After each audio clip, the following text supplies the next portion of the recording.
और जिस व्यक्ति ने केस किया है वो हम लोग को पहचानता भी नहीं है। अगर वो कहते भ्रष्टाचार मुक्त रहते तो किसी का आरोप लगाते। कोर्ट तो खुद कह रही है कि उनके पास 40,000 करोड़ का उनको नोटिस दिया गया है। ये सांसद जी इतने दोषयुक्त हो गए हैं कि उनकी बातों को, गंभीर बातों को भी लोग नहीं सुनते, अनसुना कर देते हैं। 2015 का मामला है, एक सड़क जाम का मामला है और उस समय कुछ लोगों के इशारे पर गांव के 15-20 लड़कों का नाम दे दिया गया था और जिस व्यक्ति ने केस किया है वो हम लोग को पहचानता भी नहीं है। अगर 1500 लोग लाइन में खड़ा होकर पूछेंगे किसका नाम कहाँ है, क्या घर है, क्या नाम है पिताजी का, नहीं बोल पाएगा। तो उस समय केस ऐसा ही होता था, चूंकि 10-5 नाम चाहिए केस में। तो समय से ही हम बचपन से ही मेरा एक्टिविटी कॉलेज टाइम से ही रहा है, तो कुछ लोगों को खटके थे भाई ये लड़का बहुत तेजी से बढ़ रहा है, तो हम मेरा नाम उस के साथ दे दिया। बाकी जिसका नाम हुआ, जिसका थाना में जो मैंने जिनका आना जाना है उनसे पूछ पाछ के 1-2 नाम, और हम लोग उसी का नाम दे जिसका पढ़ता नहीं था काम।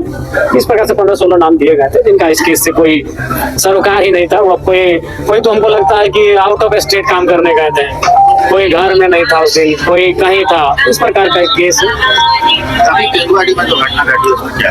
देखिए, इस पर तो ये गंभीर मामला है। हमें लगता है कि इस पर सरकार को विशेष रूप से, जिला प्रशासन को इसका हल निकालना चाहिए, इस पर ध्यान देना चाहिए। हम लोग भी जाएंगे विजिट के लिए, वहाँ पर जाएंगे। क्या होना चाहिए? पुनर्वास होना चाहिए? गैस रोकने की जो मांग कर रहे हैं लोग वो कर रहे हैं, क्या होना क्या चाहिए?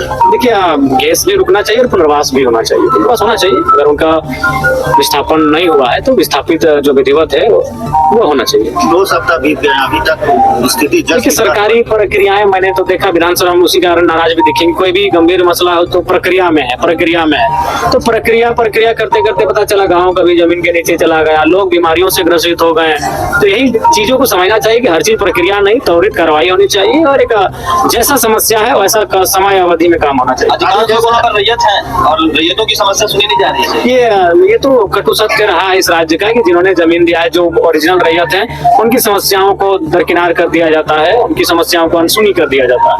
अभी अगर किसी की मौत हो जाती है, इतने दिन बीत गया है, तो फिर आप किसकी जिम्मेवारी बनेगी?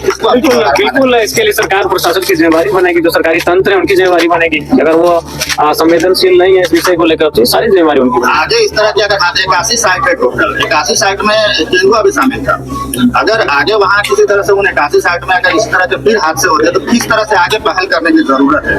देखिए, हमें लगता है कि अब आगे क्या हादसा होगा उसका इंतजार करने की आवश्यकता ही नहीं है। इस हादसे ने, ये जो घटना घटी है, इसी से मैंने सबक लेना चाहिए, सीख लेना चाहिए और मैंने तत्काल रोकथाम करना चाहिए। एक सवाल है कि कल सार्वजनिक मंच से बीसीसीएल सीएमडी मनोज अग्रवाल ने कहा कि हमारा कोयला बिक नहीं रहा है और अवैध कोयला धड़ल्ले से बिक रहा है, और यही तो पीड़ा है। सही बात है, यही तो पीड़ा है, यही हकीकत है कि आज कोयलांचल की परिस्थिति क्या है। जो कोयला एक व्यक्ति की जमीन से आप राष्ट्र के विकास के लिए ले लेते हैं और वो माफियाओं की जेब में चला जाता है, तो कैसा लोकतांत्रिक व्यवस्था है? कितनी शर्म की बात है।